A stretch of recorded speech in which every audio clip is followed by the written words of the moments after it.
Hello again and welcome to the UWS Careers Cafe, where we discuss all things careers for UWS students and graduates. In this episode we're revisiting the theme of green and sustainable careers, and I will be speaking with Liz BarronMajerik, the Scottish Director of Lantra, the skills body for land-based industries.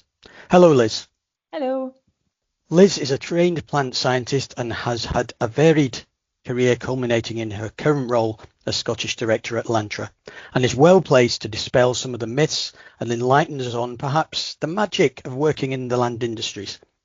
So whatever your subject discipline, if you are looking for career inspiration, especially careers that are sustainable, please join us for this discussion and find out more about the opportunities that exist in this area. So welcome to the podcast, Liz. It's great to have you join us. I know you come from a science background originally, but you now work more broadly supporting the land-based industries. Let's start off with a fairly easy question, just to clarify for our listeners. What do we mean when we talk about land-based industries? What does that comprise of?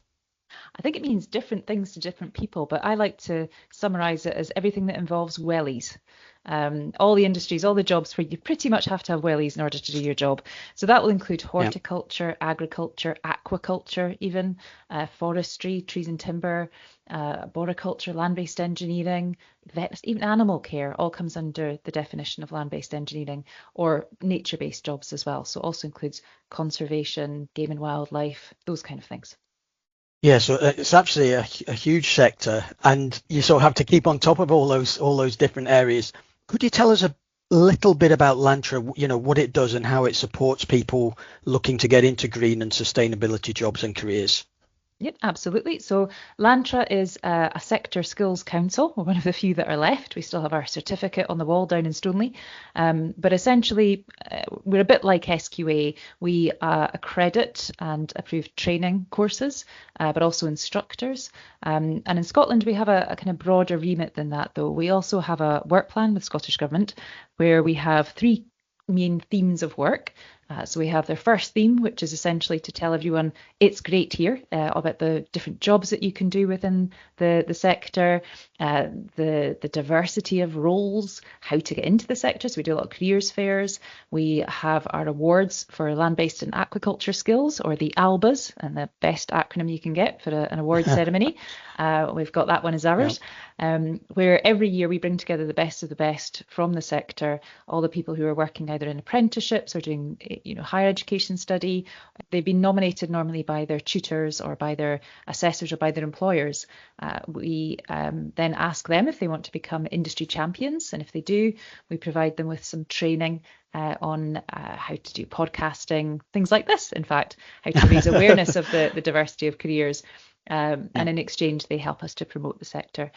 We also do some work under theme 2, which is essentially Be Great Here, where we help to make sure that courses and training fit the needs of the sector, but also the need of the entrants coming into the sector. And through this, we also get involved in things like the delivery of training funds. And we have our skills hub, skillshub.scot, where you can find all the different types of training within land-based, all in the one place, and you can filter it by your location for ease. And we also have a third theme, which is Let's Make It Even Greater Here. So we work with a wide variety of different stakeholders to help make sure that any challenges are overcome in relation to skills, but also to make sure that employers are able to help to take on new entrants, for example, or an apprentice, so that they know what's involved. We help support them through that. Amazing. So it's really quite a huge range of tasks that you have to do for a huge range of sectors, really. You mentioned the skillshub.scot. We'll put as many of these links as we can into the description at the end for our listeners, so you can access them there. I'll move on to the next thing I wanted to ask about, and really it's thinking students that are wanting to get into sustainability, and I'm just wondering how land-based sectors fits into sustainability. How does it deal with issues like achieving net zero, biodiversity, environmental degradation, rural urban inequalities, fair work, and so on? Is this the types of challenges that the land-based sectors are experiencing and dealing with?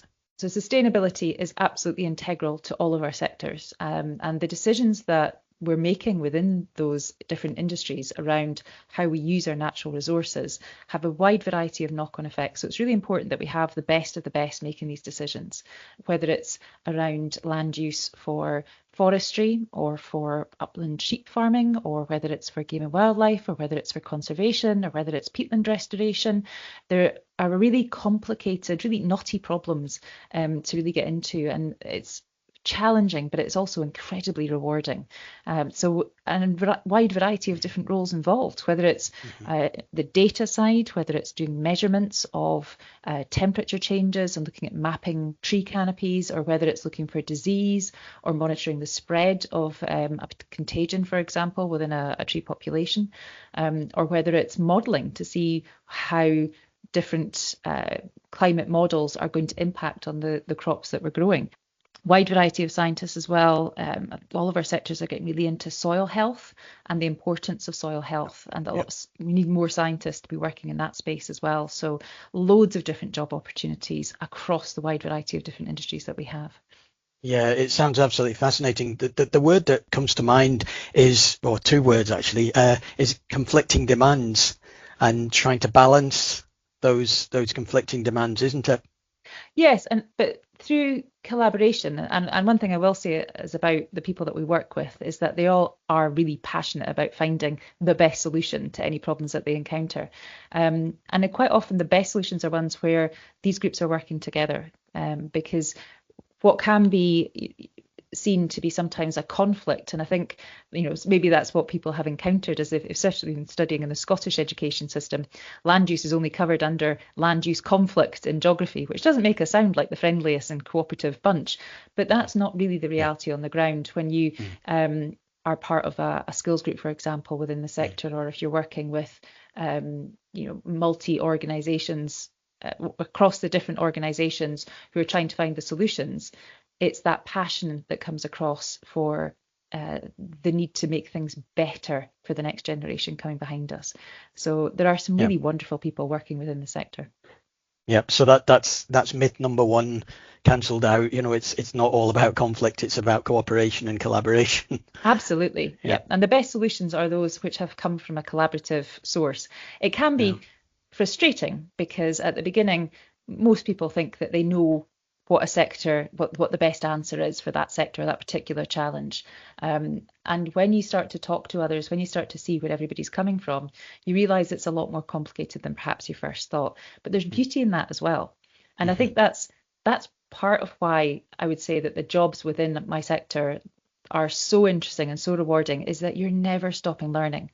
There's always something new to discover. There's always some little bit of complexity they didn't quite think would be the challenge, and that can be frustrating, but it can also be incredibly rewarding, particularly when you work together to overcome those challenges. Yeah, it's interesting that you're talking about the rewards of working in land-based industries, because that was actually my next question. What might be the attraction of working in some of those land-based industries for a new graduate? Well, I would say first of all, it's the people. I mean, most people start with, it's outdoors, it's, you get the fresh air, you're not stuck behind a desk. But I would actually say it's the people that you get to work with, and the experience that they have from working within the particular sectors, whether it's, managing landscape, or whether it's animal health, or whether it's, there's just a huge diversity of different people with different backgrounds, different roles, different responsibilities, and different organisations that you will encounter along your path, who are all passionate about our natural environment and using the resources to best effect. There's the learning that comes from that, the interactions with them, and of course the other benefits about being outside, being in nature. For some, it's about working with animals. For me, it was always working with plants. I was always more a plant person than an animal person. But there's something for everyone, there really is. For a new graduate looking to get into land-based industries, are there any skills hotspots, any areas of greater demand where might be a fruitful place to start looking for their first job or the first entry point into the industry? Well, I think it depends upon what you want to do, which is probably not what you're wanting in an answer, but because there are so many different opportunities, those opportunities are often very much shaped by the geography of the local area as well. So, with aquaculture, for example, it tends to be mostly on the west coast. So there's more opportunities related with that sector there. For forestry, there's a lot in the north, but also a lot in the south. For agriculture, it tends to be more the east coast. So some of it's around where you want to be, and that could be because you've got a physical tie to a particular location. So then it's about looking at the employers locally and Google Maps, and I'm sure there are other browser maps available as well. But even just looking at your local location and seeing the different types of businesses that are there that you might not know about because you don't know anyone working there, or they're not particularly proactive at advertising, but there might be a company that's working on new drone technology, for example, for tracking deer populations that's on your doorstep you didn't even know about. Or it might be that there's somebody's working on a novel use for what would have been a waste product from shellfish production, for example. It's all about looking about where you are, but also about thinking about where you're happy places. So are you happiest being out in the woods, or do you prefer being on the beach, or do you prefer working in an office or a lab? But again, there's still opportunities to be involved within our sector in any of those locations. It's about knowing yourself and what makes you happiest, I think. And I think you mentioned when we spoke previously that really all of the land-based sectors experience some difficulties in recruiting staff one way and another. And so, it's not a case of there's certain skills hotspots. It's more that, where do you want to position yourself? Absolutely. And you might find yourself working for a few different sectors through your career as well. There are a lot of transferable skills. If you like being outdoors, if you're passionate about a natural environment, it might be that, and we've seen this sometimes with our industry champions, they might have started off in agriculture and actually move into forestry, or vice versa. They've got those transferable skills, and they've got that passion for learning about the environment that means that they're suitable for a wide variety of different jobs. And they quite enjoy moving between the different sectors and learning about different areas.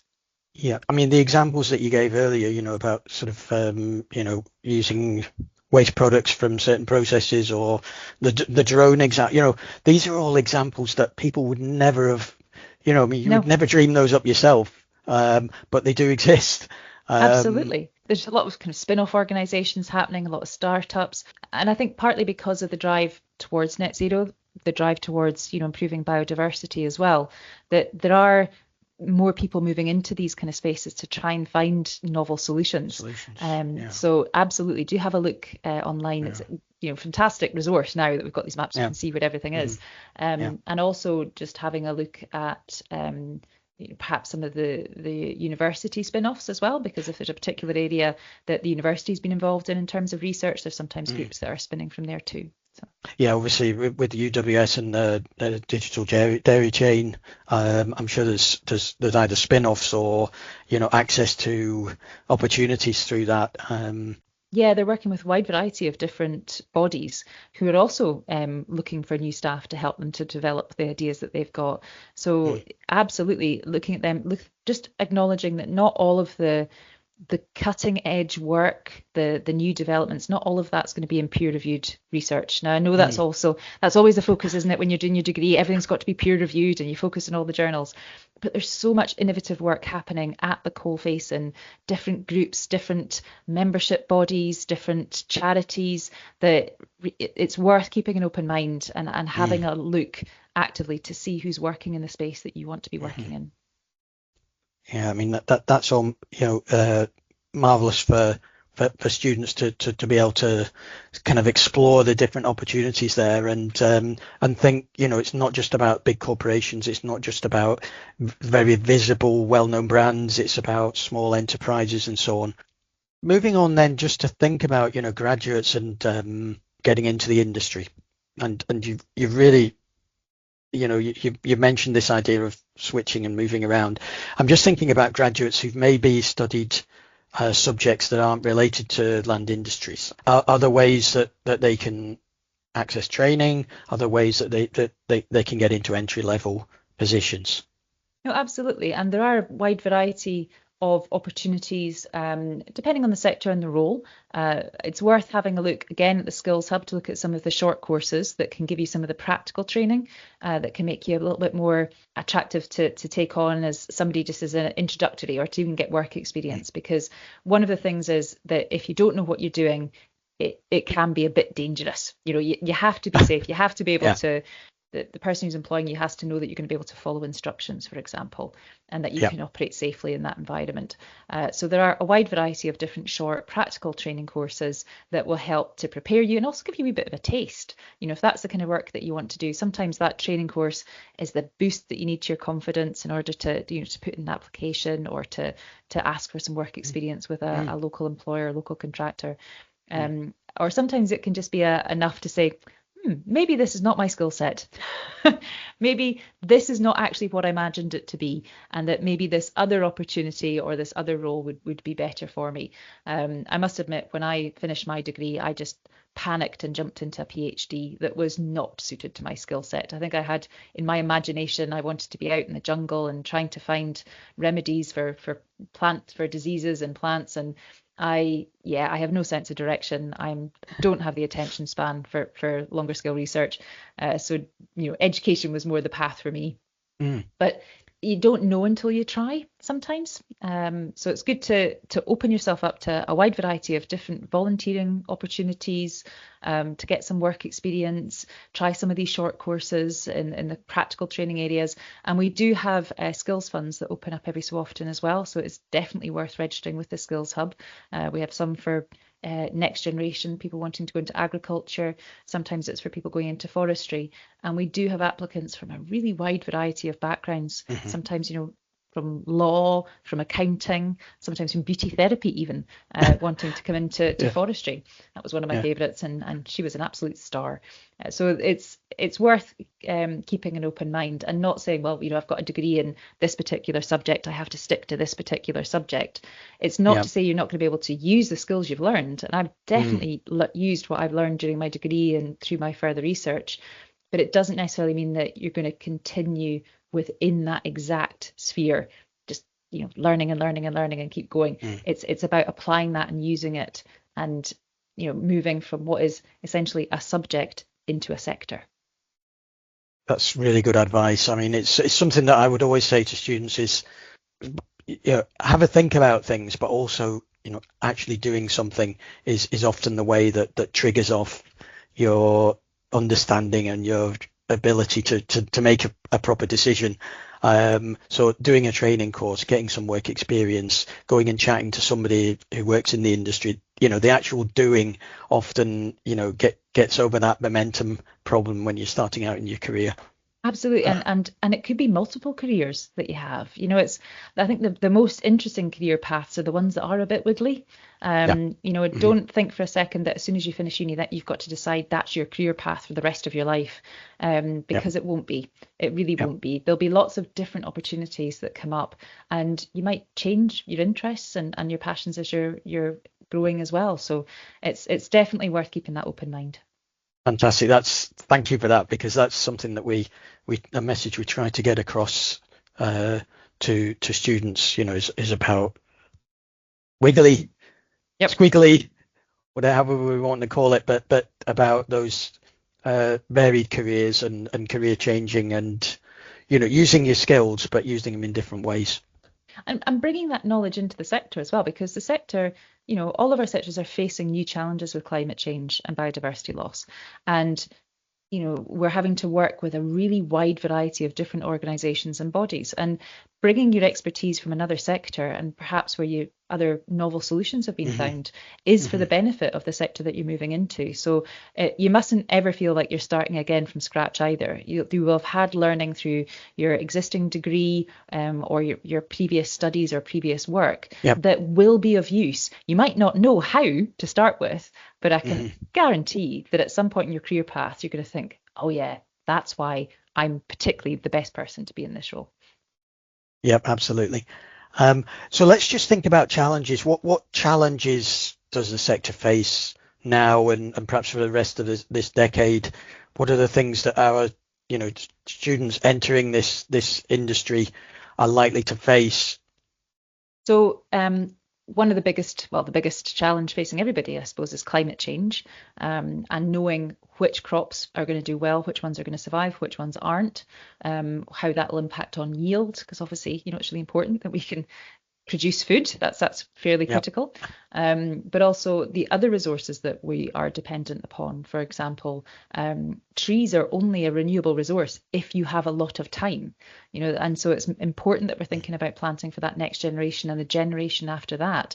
And that's a really long time scale over which climate change is going to have a big impact. Biodiversity loss too. We've really got to address that. And I think sometimes that can be lost a little bit because, we think, well, carbon, net zero, that's one thing that we have to measure, whereas biodiversity is so much more complex. And both are incredibly complex problems to solve. We have the challenges around, we haven't got a huge amount of land. We've got a lot of people, but that land is in very different situations, different environments. We've got the West Coast and the East being very different. So you're not going to be able to have one solution that's going to fit every business, every area of land. It's got to be suited to that particular space. And the requirement from it as well. What do we need that to produce? And time's not standing still in any other country either. So you've got the complexities around the availability of resources, the challenges around managing that in a good way for the next generation and making sure that that's sustainable, and with less people. As our population is decreasing, so within Scotland anyway. So that all means that we're going to have to be really smarter with technology. We're going to have to work collaboratively. There's no getting past that. And we're going to have to all upskill, reskill, and cross-skill. I think that's the new term that I've not been familiar with before, where essentially you are training so that you can do almost multiple jobs that were previously perhaps two different people. But with technology becoming in some ways easier to use, but being so much more impactful, having an understanding of what you can use that data for and what it really means, in terms of application. So that is definitely an exciting development for the future and a big requirement for the future too. Yeah, that's an interesting term. It's not one that I'd come across until you mentioned it the other day. What would your advice be for a new graduate seeking a career direction in land-based industries? You've already mentioned the Google Maps kind of let's see what's around us. What other advice could you give to new graduates seeking a career direction? Well, of course, the very first one is to look at our careers pages at lantra.co.uk. We have got information on, I think, every single job role that you can possibly imagine within our sectors, the different places that you can study or the different organisations that you can contact for more information. All of that's on there. And it's definitely worth having a look at those further references as well, because there's different bodies. For example, the Institute of Chartered Foresters has a student membership rate. There's the Association of Young Farmers. There's different horticultural bodies. There's Grow Careers events as well that you can attend. So for every single one of our different industries, there are different meetings that you can attend, conferences, different ways that you can find out more about what's going on and where the kind of direction of travel is. Aquaculture, it's got the Young Aquaculture Society. There's loads out there. It depends on which path you want to take. So definitely look at our careers pages, and also have a look at our YouTube channel as well. We have loads of different case studies of our industry champions, employers, people who've come into the sector fairly recently, talking about how they got into the sector and why they think they've got the best job in the world. And one of those is going to chime with you if you're looking at that. One of them is going to be, yes, that's what I want to do. I want to follow that path. And then you can see all the information that's there. If you're not sure, if you get to the end of it and you think, but maybe I'm in a really special situation and maybe this won't apply to me, just contact Lantra. We're here to help. It's literally what we're here to do. So we're always looking forward to getting requests for further information from students or ex-students. It doesn't matter. Just get in touch with us, and if we don't know the answer, we will know somebody who does know the answer, and we'll make sure that we put you in touch with them. That's a fantastic offer for students if you are thinking about this sector. So that's really useful. I mean, I can vouch for the material on the Lantra website. I had a look at it earlier. There's a fantastic array of information, and it's all based on what's actually happening out there. and it's as up to date as it can be, I'm sure. So yeah, a good piece of advice there. Is there any other resources that you could recommend to students seeking more information? Well, we've got there's a forestry induction pack for anyone who's thinking about going into forestry.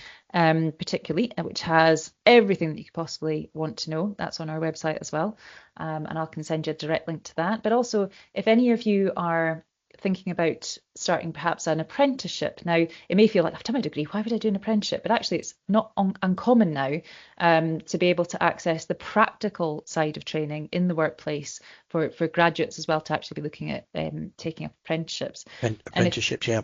And if the employer isn't sure where to start, we've created a toolkit that will help them, because it isn't easy for every employer, particularly if they're not used to employing people. You know, if they've maybe been just a sole contractor, for example. There's information on there where to start, and that will help them. So we can pass that to your student to pass to the potential employer as well. And of course, there's the My World of Work that's out there as well, the DYW pages from Skills Development Scotland. So there are, and of course, all the different membership organisations working within that space. They're also a really useful source of information about what the sector's looking for, or perhaps some of the challenges the sector's facing. And charities working in the space too, the Royal Forestry Society, and you've got the Young Farmers, as I mentioned before. So just loads of resources out there. Are there any job sites that would be a good place for students to look? Yep. So there's Countryside Jobs, which you can have a look for. I'll send you a link to that too. Yep, that's great. Again, sometimes those organisations that I've mentioned, Scottish Land and Estates, the CONFOR, ICF, those kind of organisations, all of which are listed on our website as well, they frequently advertise jobs on behalf of their members through their Facebook pages or through LinkedIn. And it's really important as well, your students are getting that LinkedIn profile set up, because that's definitely where some of these are being promoted, and that's where you can get the kind of first hint that there's maybe a job available.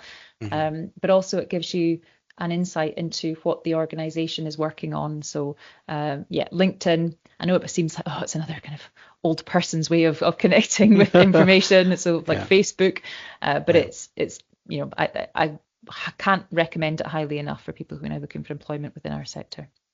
Yeah, you're certainly ticking all the boxes for us today, LinkedIn being one of them. Well, I mean, that's been a fascinating discussion, and I think we found out a lot more about land-based industries, the opportunities that are out there. I think the big sort of takeaway for me is, learning how dynamic the sector is. It's sort of evolving and striving to improve and meeting the different demands of sustainability on one hand, and sort of production benefit on the other hand, and sort of that's why it needs the skills in order to make it happen. Absolutely. And people who have come from different backgrounds as well, that's important too. Yeah so that links in with the idea that this is something for all students. It's not just for those that are studying science or those that are studying something to do with conservation or environment. Absolutely. So thank you ever so much for your input to the discussion today. Dare I say it, you've given us a lot of food for thought. Your wealth of knowledge and enthusiasm for the sector is infectious, and I hope it's inspired some of our students to go away and investigate further for themselves. And as I say, the list of links and Liz's bio will be in the description. If you've enjoyed the podcast today, keep an eye open for our Sustainability Careers panel discussion on the 26th of February. That'll be advertised on the Careers website. And we'll also have some other activities that week for sustainability in your career. So thank you very much for listening. You have been listening to the UWS Careers Cafe, the podcast from UWS Careers team with hosts Una Ramsey and Nigel Royle, where we talk about everything related to student and graduate careers.